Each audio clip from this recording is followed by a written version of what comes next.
Welcome to Rooted to Thrive, conversations to elevate our humanity. I'm your host, Rochelle Peterson Ansari, Professor P for short. This is your podcast sanctuary for cultivating mindsets and skills to elevate our shared humanity.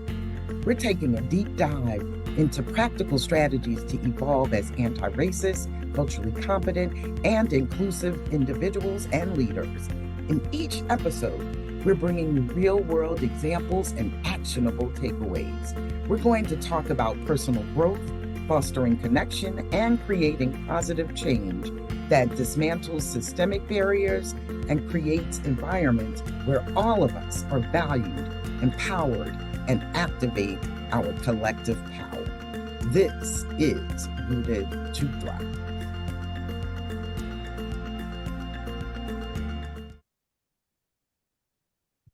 Welcome and welcome back to Rooted to Thrive, conversations to elevate our humanity podcast. I'm your host, Rochelle Peterson Ansari, aka Professor P.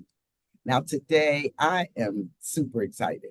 We have Dr. Tiffenia Archie, who is the Associate Vice President and Chief Inclusion Officer at Temple University. And she also serves on boards for Albright College, the Pennsylvania Society, excuse me, I'm going to get my words right, the Pennsylvania Society for the Prevention of Cruelty to Animals, and the Interfaith Philadelphia. Yeah, so Tiff and I have known each other for several decades. We really had to put it together because I was like, when did we first meet, right? And she reminded me that it was in the 90s when we were both starting out doing this work. For me, I was doing the work at, I think, LaSalle University. That was my first post, leading multicultural affairs. And she was doing some work. Was that at Temple as well? That was at Temple, right? It was at Temple in the McNair program. In the McNair program. And so we also locked arms, right? We were working on some projects together, supporting each other and others working to implement concrete strategies to retain students, typically the students who were marginalized in colleges and universities. And more importantly, I have watched to lead with grace and humility. And so, I am honored to have you joining me today. So how are you doing today? I'm doing great. I'm doing very, very well. It's been a really difficult week. It's a hard week, busy week. And I don't know if you're finding kind of being in this space that, summers used to be a little bit of a downtime for us and not anymore. My team and I were lamenting about that the other day, like, what happened to like the summer lull? It's not there. So it's been super busy, but it's been busy in like really good work. But I'm looking forward to our chat this morning. So this is a highlight for me this week. Excellent, excellent, excellent. It's definitely a highlight for me. So I'm excited to have you speak on the topic, managing incivility in the workplace. But to get started, can you tell everyone just a little bit about your background and how you became involved in this work? Yeah, sure. So I like to say that I was really involved in social justice work before it kind of had that name, social justice work. So, I was that kid, if there was a can drive and my class collected 100 cans, I had 99 of them. Right. And so I was just always interested, like to think, okay, how do we help people? How do we think about, inequities? And I didn't have that language as a child, but I was like that person, like writing letters to the editor of the newspaper when I thought they said something racist or problematic, as a 13-year-old. Yes. And so I was lucky enough to go to a college that had some real intentionality. I mean, it's, stuff had happened. I went to a PWI, predominantly white institution, but there, started to create some intentionality about this work, about inclusive work. When I, went to my institution, it was a very small number of students of color. And in my incoming class, it was a relatively large group, And so it almost like doubled the population, right? And so there was, that stasis was now a little bit disrupted. And there was some trying time because I was also there during Rodney King. And so I recall being a part of an organization in particular that pulled student leaders together to think about how do we create a more inclusive environment on campus. And that was kind of the first time I saw it in some ways formalized in a practice. Yes. That was also the year, I want to say my sophomore, junior year, we hired, our first kind of like director of multicultural affairs. And so that was a piece of that intentionality. Mhm. But for some reason, I still couldn't see myself. I couldn't see that as a profession. And so I thought one of the ways to kind of stay in that space and be in that world was to be a faculty member. Okay. And so I graduated, I went to Temple, I was in the PhD program in sociology, studying race, class, and gender, studying social inequality and equities. And I got hired as a graduate student by a dear colleague of ours, Dr. Chad Dorman, who passed away 5 years ago. But he was there at Temple and he said, "Hey, I have this great position in the Ronald McNair program. Would you like to work in the program?" And I said, absolutely. And that was the first time I began to envision that there was a different way to do this work other than being in a classroom as a faculty member. Because I know how influential faculty members are with students. And so again, it's like, oh, I only saw the academic way to do this work. And I think, that position in McNair working on access really helped me to see more broadly about how Yes. I could do this work in a different way. And I knew I wanted to be in higher education. And that Mhm. kind of just took me on that path, Oh, right? Of that's being able to do inclusions, diversity work, mhm. access work in higher education. Yes. Okay. Excellent. Managing incivility in the workplace. Let's start Yes. by telling us how you're defining incivility or how you're defining civility in the workplace. Right. So the way I think about, and my brain is a DEI brain. And so when I think about incivility, I think about those non-inclusive practices. What are inclusionary practices that we engage in that impacts people's behavior, right? In non-civil, uncivil kinds of ways. Okay. Because I think when we have exclusionary practices and beliefs and systems, that creates like not civil behavior Yeah. where at the end of the day, we're human beings that work together. We're human beings that live together. And we should see each other as such. And I feel like when we don't do that, then we are engaging and we are not being civil. We are not engaging in civility. So to me, it's like super basic. When we're not seeing the humanity in people, then we are engaging in incivility. And I think sometimes, there's this sense of like incivility are these horrible, harmful actions, Mm-hmm. right? Like, and sometimes to me, they're super basic. It's implicit bias. It's microaggressions. It doesn't have to be outwardly, racist or sexist or transphobic or homophobic or anti. It's the basic stuff. Like if we don't say hello to each other and Mm-hmm. ask people how, to me, that's not civil behavior, right? We are in a culture that essentially is communicating, just even in our day to day interactions, that it's okay to ask Yeah. somebody how they're doing and not care Yes. and actually talk to them. So that's why I'm saying in Yes. a US context, it might not be all of the Yeah. US, but Yes. certainly where we are in the Northeast, Absolutely. we're not stopping. Yeah. Exactly. Yes. Okay. Yes. So we know a little bit about, what you mean by civility. Let's get into managing Yes. incivility. What Yes. does that look like? Oh, goodness. I think it takes it takes place in so many shapes and forms. I think that people think incivility is that big, heavy, hard-hitting stuff that ends up in like human resources. Right. Okay. Just Right. think like that somebody, and to me, I see it as much more basic. It's not listening to people.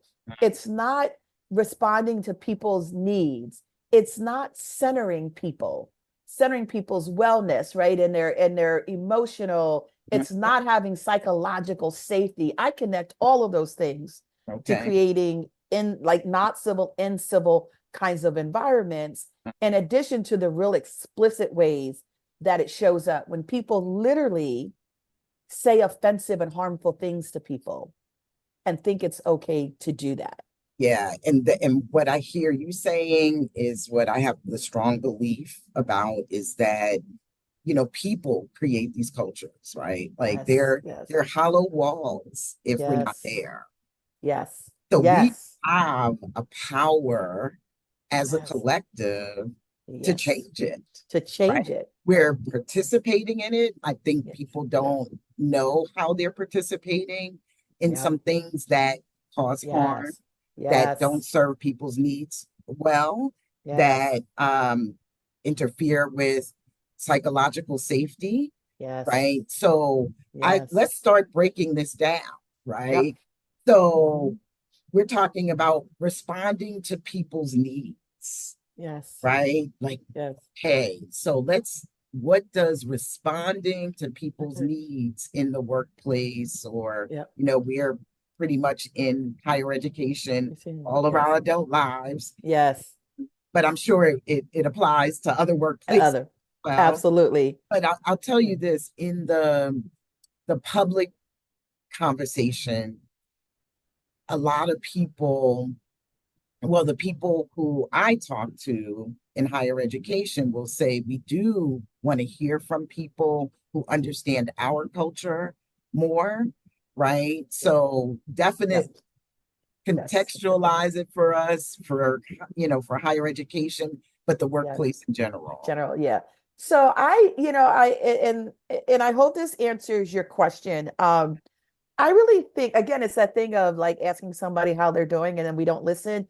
I think active listening is so critical. Like we really need, and our organizations, our institutions, they're like super diverse. So it's challenging, right? Right. It's challenging at times when you feel like people have different, and it sometimes feel like they have almost conflicting kinds of needs. But I think that we have the capacity to meet people's needs, right? Because I think at the end of the Mhm. day, when we strip away a bunch of stuff, it's like, people have basic needs, Right. right? They want to be Right. valued, supported, heard. Like it's Yes. kind of pretty basic. And so I think that one of the ways to kind of navigate it and manage it as leaders in particular is to listen to people and to listen, not to respond, but to listen, to really be able to understand what people need. It's about building trust, because I feel like when you have the trust, then people will, you will be able to listen and people will believe that you are listening to them. I Yeah. think as leaders, right? Like we have to think about, how do we have a feedback loop then? Mm. Like how do we know what we're doing is doing what we think it's going to do, if it's Mhm. kind of working? Yeah. Um, and I'm a big believer in, and it's I'm glad I'm in higher education, because I think it might be harder in other areas outside, in other industries outside of higher education. And one of the things that I value about higher education is that at least at my institution and the space that I've been in, is dialogue, right? Is really creating space for people to truly talk to one another, and Mm. not only talk to one another, but to learn each other's stories. Because I think it's through that process of learning each other's stories that we learn each other's humanities. Yes. We learn who we are as human beings. Come on now.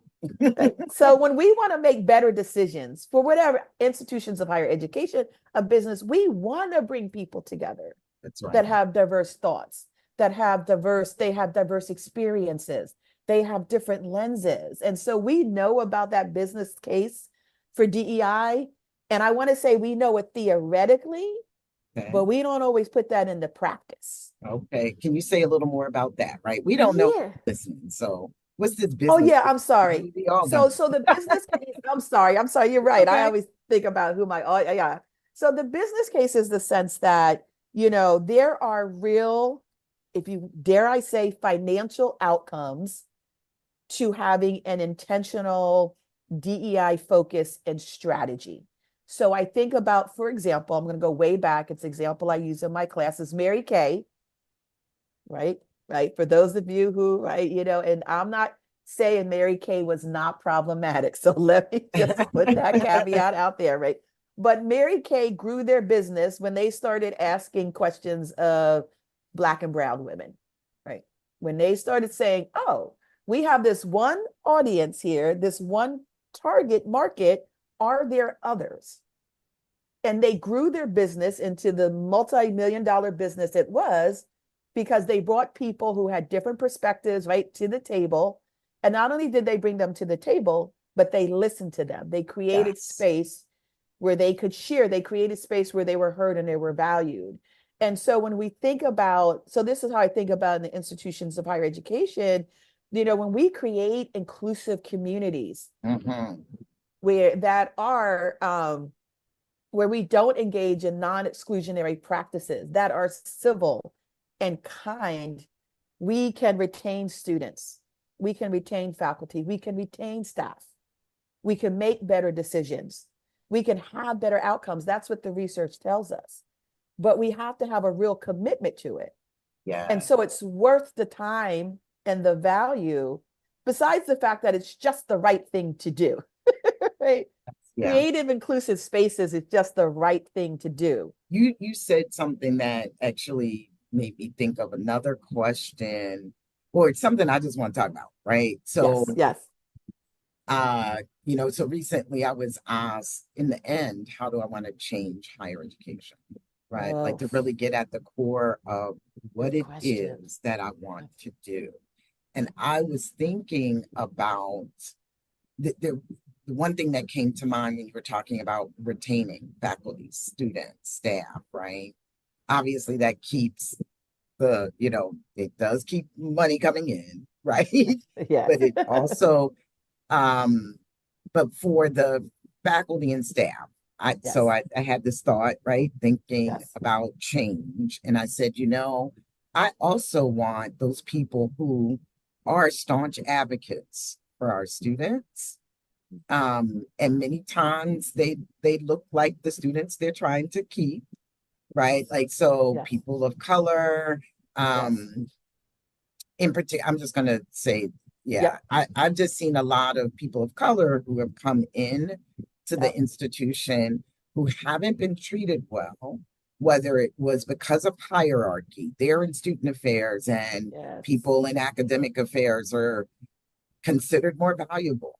yes, um, Staff members who they might be support staff members, right? And yes, everybody, administrators, yes, faculty, yes, every people think of themselves, consciously or not, yeah, as better and uh, don't treat yeah. them well. And Yes. that is simple, right? And again, we think about that loss and the big things, discrimination lawsuits, Mm.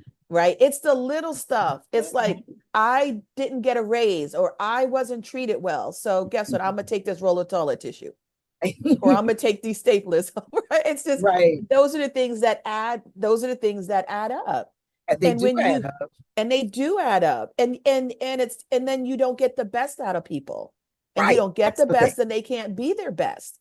You And you have so you have more people around the water cooler, right? yes, Just complaining yes, just when complaining.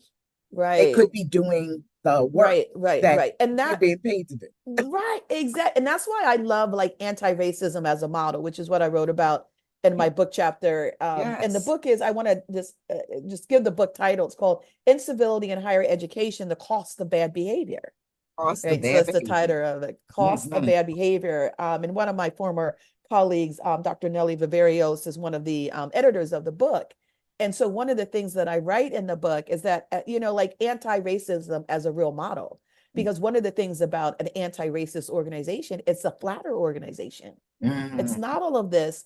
And let me share just a brief story that conveys what I kind of see and what I've heard. So Please. I've been at Temple University, love Temple University. I love the work I get to do there. It's why I've been there 17 years. I've been there for a long time. And I tell people I love going to work every day. And I don't, and that's hard to say. I love going to work every day. And so I'm super thankful. And so I've been able to kind of move up there. And so we have somebody who worked in our building from facilities, right? And so, we know everybody. And so I received a promotion from assistant to associate vice president. And so this announcement's made. I go in the next day, right? I see my facilities person. We're talking, we're having a good time. And they are amazed that I am still talking to them. And after this whole day, right? And they're in our building, they're, hi, Tiff, I'm leaving. And I really want, like, I really just want to say, like, I'm thankful. And I'm like, what is happening? What is happening? I'm really kind of grateful that that you've talked to me. And I'm like, I don't even understand. I need you to explain this to me. And they were like, well, sometimes what happens is people get promotions and then they stop talking with you or dealing with you. And that hurt my heart. That hurt my heart, number one, that it happens. Mm-hmm. But it hurt my heart, number two, that this person would even think that I would even potentially Right. think of it, right? Right. And it's just like, I don't, that is not right. But again, you're right. Like we get into these hierarchies and somehow it's like, okay, now that I'm here in the hierarchy, I'm somehow better than you. And now I don't have to speak to you. And now I don't have to, and that is so, problematic. And that's why I appreciate about models of anti-racism is that it's flatter, but it also challenges that and calls that out. And it sees the value of everybody in an institution or organization or Yes, yes. yeah. So what does flatter look like? So anti-racist Yes. model, right, Yes, for yes, an yes, yes, organization. What does that look yes. like?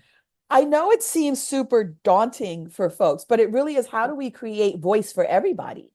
Creating voice for Right, everyone. Yes. creating voice for everybody.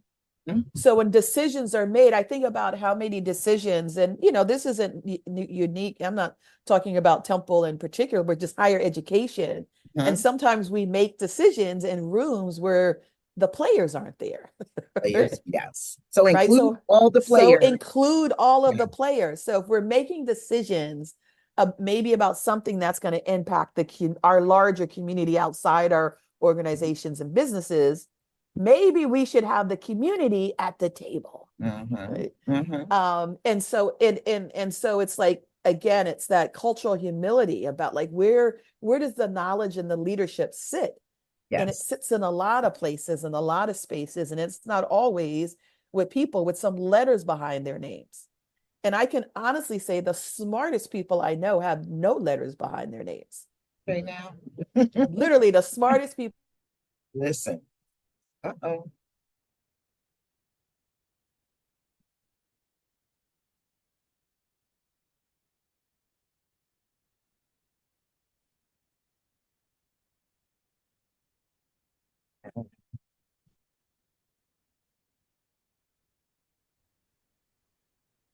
I want you to say that again. You said something about the Yes. smartest people. Yes, the smartest people I know do not have letters behind their names. Yeah. Right? And The so that's why I feel like it's so important that we have those different voices. Mhm. People have experiences that is just as valuable as what somebody may study, right, in a classroom. So, yes. Yeah, so you lead your own department, Hmm. and you've been a part of other teams. Hmm. How do you Yes. center other voices, right? Like we want to know Yes. how you Yes. walk the walk. Yes, yeah, first of all, I think the critical piece is self-awareness. I try to do a lot of my own work and I ask a lot of questions. And so, and I think too, like as leaders, you have to be ready for the feedback. So if you Mhm. want to so I try to have a continuous feedback loop where people on my team give me feedback. And I Okay. feel like if you do that, you need to be ready for that feedback that you get. Okay. Are You need to you be ready willing? by that. Yeah, Huh? are you willing to share? Sure. So I got feedback that I'm a micromanager. Oh, okay. And I've had people on my team tell me that like multiple Hmm. times. And I'm glad I have a team that can tell me that, right? And I know that about myself. Okay. And so I, as a leader, have been like, okay, like I have a very talented team. So let them do their stuff. Yes. Let them do what I know that they can do. And they're the experts. Right. So let me just kind of step back here Okay. And so that was, it was not great to hear, but it was like, I get it because I know who I am. And so I've been trying to work on that more. And I appreciate that kind of call in. I'm not going to call Yes. it call out. I And appreciate that call in. But I think about, but that's a piece of it, that feedback. It's the active listening. yes. It's the listening. It's giving people space to fail. Yes, yes, yes. Right. And is it failure? No, they Right. tried a solution that Yes. didn't work, It didn't and now work. we're going Right. to try another one. It is Yes. experimentation Yes. versus failing, really. Yes. We have to be really, when we're doing this work, we have to be willing to take risk. I mean, it's risky when we're talking about creating inclusive environments. Hmm. It forces us to do something different than what we're just used to doing. Right, And so it right. requires risk. Yes. And so anything that's of value is often there's a risk involved. And so I feel like this work is no different. No, it's And not. so it's no different, right? And so as a leader, I try to do my own work around self-awareness. I try to have a feedback loop. I have, Rochelle, you're one of the people that I go to. I have people that I go to Hmm. that I seek feedback for, that I seek guidance on, that I want to ask questions Hmm. to, right? Like I have my little council of people Yes. that I reach out to help me create more inclusive spaces. And it's funny because I think sometimes people think that when you think about inclusive spaces and this larger conversation of like incivility, like civil discourse, like there can be conflict, right? We can be in conflict and still be kind and civil to one another, Yes. Yes. Like, right? first of all, Even in disagreement. conflict, right? Like if you define conflict really, right? There's two Yeah. Yes. competing Yeah. perspectives. Let's just make it real Yes. simple, right? Yes. But that's going to happen. I mean, we Yes. we commit our lives. Many people aspire to be quote unquote, let's say married, Yeah. right? Or Yes. in long-term relationships with a significant other. We're Yes. committing to a Yes. relationship with someone who was raised in somebody else's house, Yes. right? Who has Yes. their own unique personality, Yes. Yes. background, socialization. I always Yes. talk about the fact that my husband and I, it's been 12 years and Yes. it's still, well, Yes. we manage like Yes. this thing. It may seem simple, but it was a thing in the Yeah. beginning, right? Like that he puts the forks and spoons down, like Yes. with the utensils, like he puts the part that you put in your mouth down, and I put them up. Clearly it goes up, Rochelle. And it is jarring. It's Yes. jarring, even though it does not change anything about my life. Yeah. Yes. Yes. Right? Yes. But Yes. I'm going to figure it out because I'm Yes. committed to be in a peaceful and loving relationship with this person. Yes. Yes. And Yes. while I am not committed to the same kind of relationship with people outside of my home or Yes. outside of my family and my friendship groups, Yes. I am still seeking to be Yes. in Yes. real, authentic, loving relationship with Yes. other human beings Yes. who Yes. grew up in different homes, who, Yes. and different Yes. socialization, Yes. socializing forces, etc. Yes. And Yes. yes, if Yes. we're responsible for their learning Yes. and we are responsible to to work together to meet the Yes. mission of the Yes. institution that we all Yes. agreed to work at, we Yes. have a higher responsibility to Yes. bring, right? Like to bring Yes. that same kind of perspective Yes. to the workplace. I agree. And I use this word a lot, and it's not a super popular word, but Okay. it's grace. Grace. Okay. And I I feel like like it. sometimes we have to give people grace because, Yes. again, we are all raised under this, right? Homophobic, transphobic, Islamophobic, anti Semitic, racist, sexist, right? Classist system that is the US. Mhm. Mm-hmm. no Mm-hmm. matter where we are. Yes. And so, and again, I call it like the matrix. Some of us have gotten out the matrix to understand that, Mm. and some of us have not. Okay. And you don't help people get out the matrix by the first time they mess up, you just kick them back down and they just stay in the matrix. Right. And so, and that doesn't mean that you ignore the harm that people do. I don't want to make it sound like, oh, somebody did this problematic thing that was not civil, that was not inclusive. And so I don't, oh, it's just, let's just like let them be, and like that's okay, it's okay. So I don't, yes, people do real harm. I don't want to forget that. However, I don't think anybody would do DEI work if they didn't think people could grow and learn. What would be the point Right. of it? Right. Why would we do this if we truly didn't believe? And that don't mean everybody, but if we truly didn't believe that a large percentage of people could learn and grow and do better, then I don't think any of us would do this work. And so Correct. I think about the role that grace plays in all of this. Um, and can we extend a little bit of grace to Mm-hmm. people who are at least trying to learn, trying to do better, trying to be better, That's trying right. to understand what it means to be anti-racist and what that looks like in the That's right. practice of their lives, right? And That's right. so, um, and I sometimes get pushback to that. And Mm. I get it because you and I have been in this work a long time. And I feel like that is what this work had been like for a very long time. It was like this thing of like, let's just beat down people and beat down people and like Right. beat them into submission. Yes. And I don't think that was a really, I used to think it was a good strategy. I don't think it's a good strategy anymore. I think Well, it's about, anything that beats down, right, doesn't, yes, why would yes, somebody move? Well, even let's just say some people do move because of yeah, that, right? Like they'll feel guilty. yes, It yes. doesn't, it doesn't, it's not sustainable. It's not sustainable. It is not sustainable. Right. And so when we want, if we want real change, Hmm. transformational change, it has to be sustainable.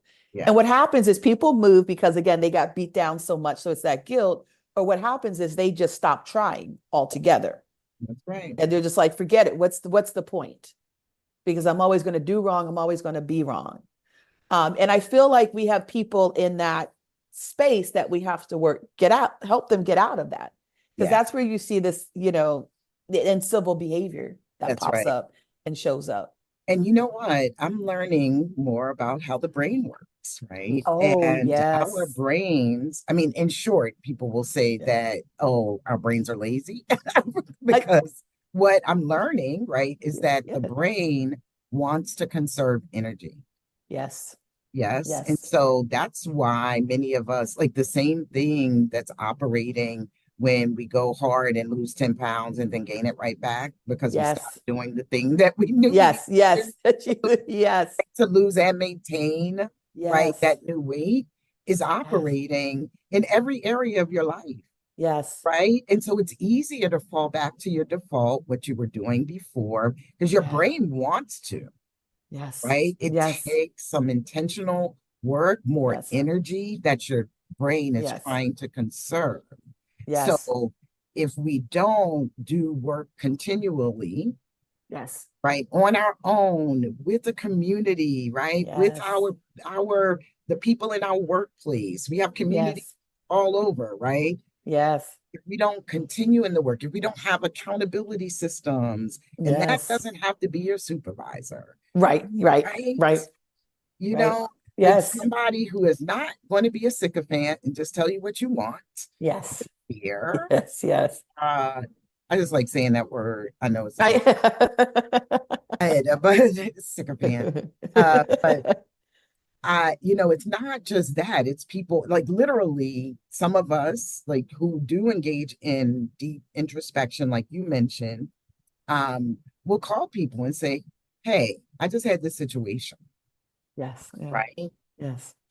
Tell me what you hear. Okay. I know I'm only Yes. giving you one part, right? The way Yes. I understood what happened, but Yes. please tell me what you heard from, my end Mm-hmm. and what you heard from the other person, because Mm-hmm. I need help hearing it, Yes. right? Yes. All I know is how I feel in my body right now. So in that Yes. is not a good thing, right? I Yes. don't call it stuff that feels good.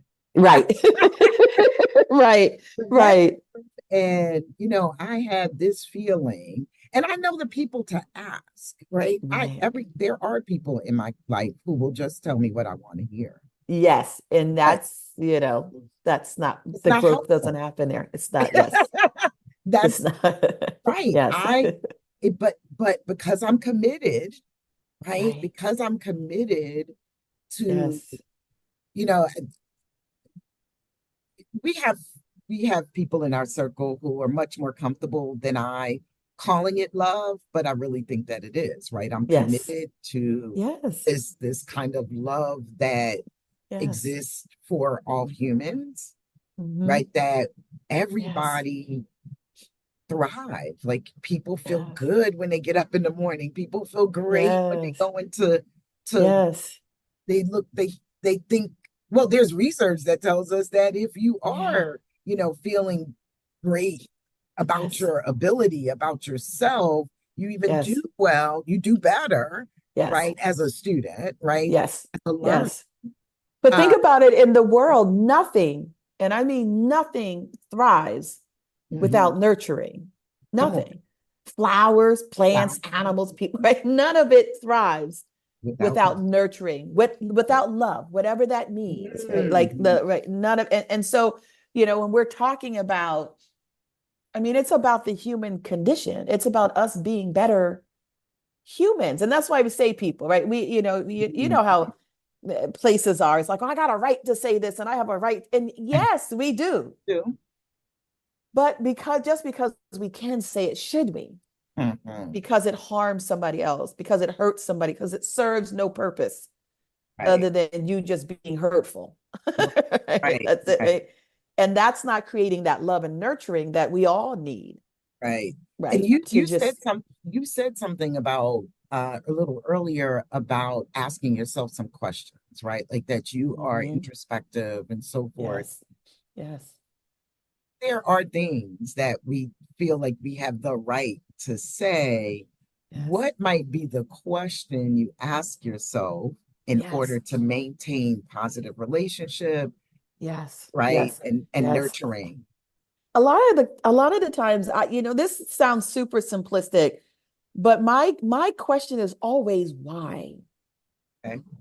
Why on dip? Like, why do I want to say this thing to this person at this time? Okay. And is there a better why? And sometimes that why is not centering that person. Sometimes that why is centering me. Yes. And maybe they need to be centered. Mm-hmm. And so, right. And so that, I just feel like if we just stop and ask ourselves that why and multiple levels of the why, I just think we get at better decision making. Like, Yes. or I ask myself, okay, this person did this thing. Why am I feeling this way?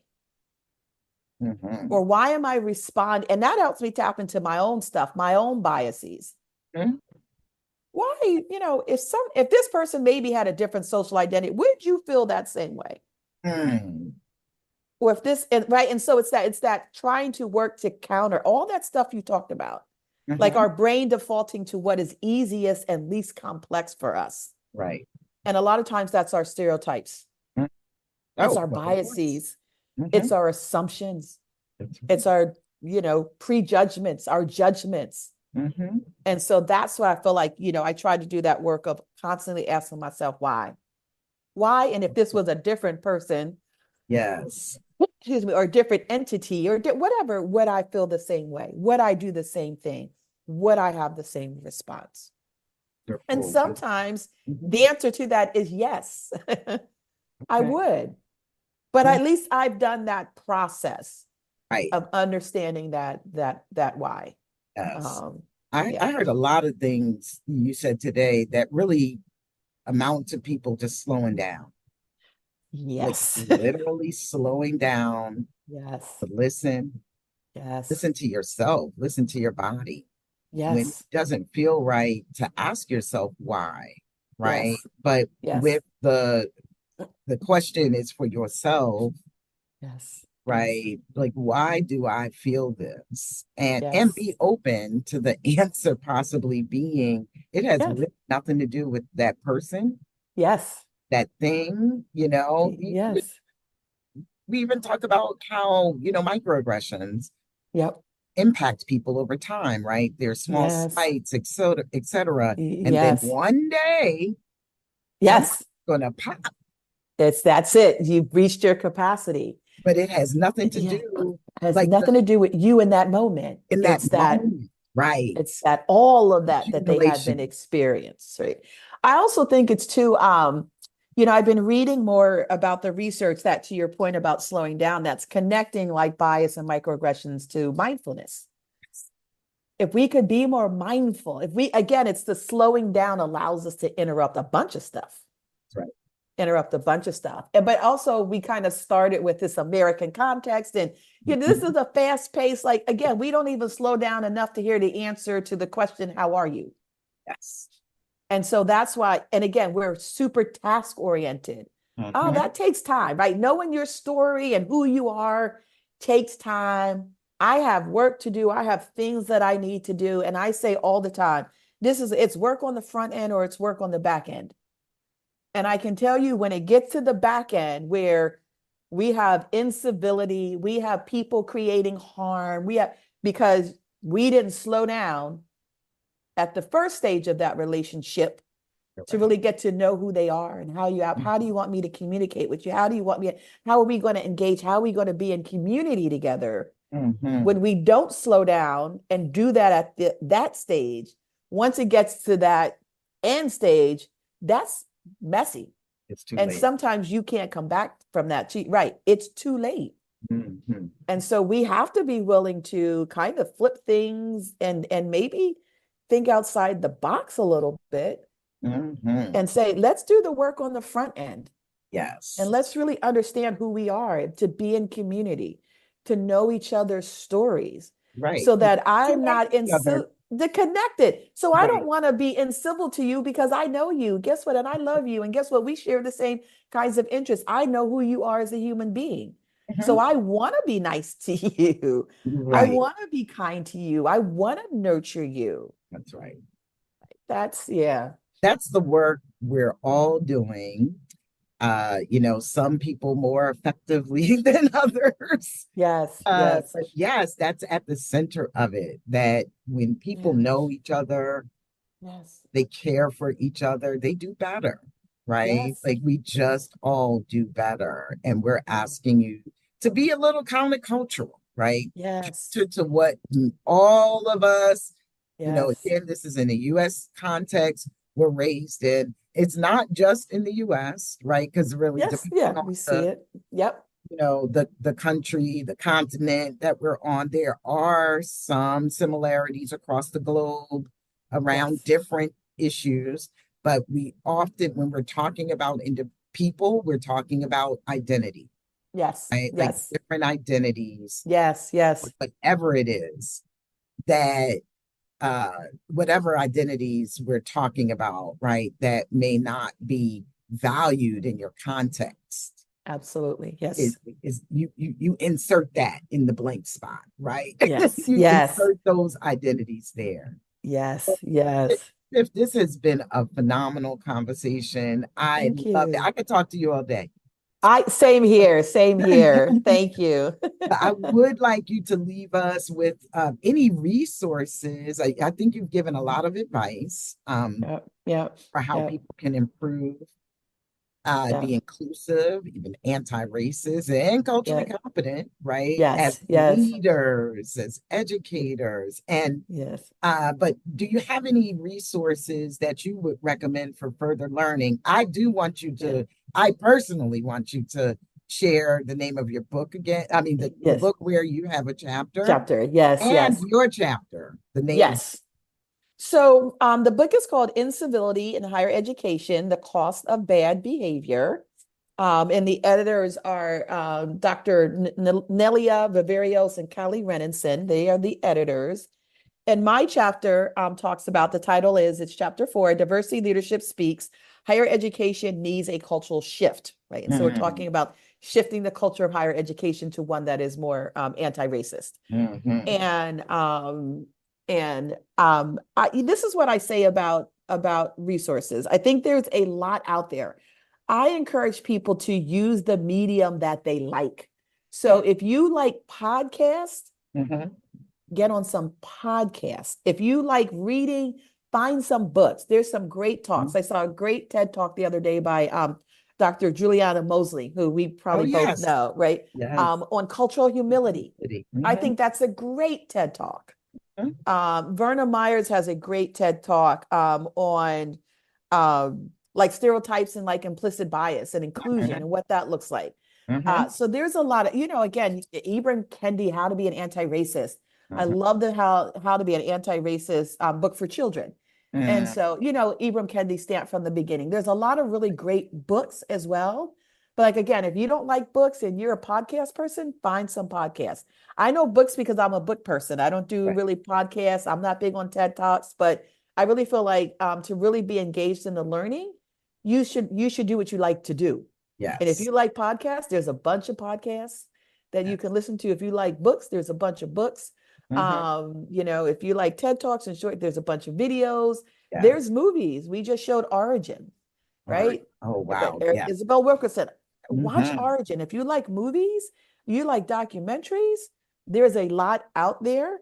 It's just, it's finding what you like and it's being intentional, Mm-hmm. and it's giving yourself grace. Because Yes. sometimes we read this stuff, we feel super guilty ourselves. And there have been a lot of times when I was like, oh, I wish I could do better and be better. And it's like, it is a process. It is a It is process. it's a process and you have to be in the work. But wishing that you could do better and be better is a first step, It right? absolutely is. Because we should Yes. not assume that everybody wants to be better. Wants to be, yes. And that's another thing. Thank you for bringing that back. And sometimes, right, the emotional labor and energy that Mm-hmm. people expend, and Mm-hmm. sometimes we don't use that energy in the best places. So, my thing, if it's somebody, again, I use this matrix, if somebody is in the matrix and they're at the bottom of the matrix and they like being there and they're not, maybe that's an agenda for another day. Mm. But let's help pull out the people out the matrix who are they getting there. They trying to get there. They're Right. climbing their way up and out. That's And that right. doesn't mean there's never any focus or attention to those. But sometimes it's like you got to think about how do you build your critical mass That's so that right. we can all develop capacity. That's right. And So a culture is built on that critical and mass, right? yes, So there's always yes. going to be one or two Not gonna be that 100%. that are not going to go along, uh, Yes, to get along or whatever we yes, say. yes, But when the culture shifts, when you have yes. that critical When mass. you need that critical mass. Absolutely. Yes. Well, I Yes. want to thank you for being so, so, so, so generous with your time and Thank expertise, you. as always. Thank you. And is there a way that people can find you after this episode? Sure. People can find me on Temple's website, diversity.temple.edu. Oh, wonderful. Yes. Thank you to everyone who stopped by. Please leave a comment, share this episode, and thank you again for listening to Rooted to Thrive.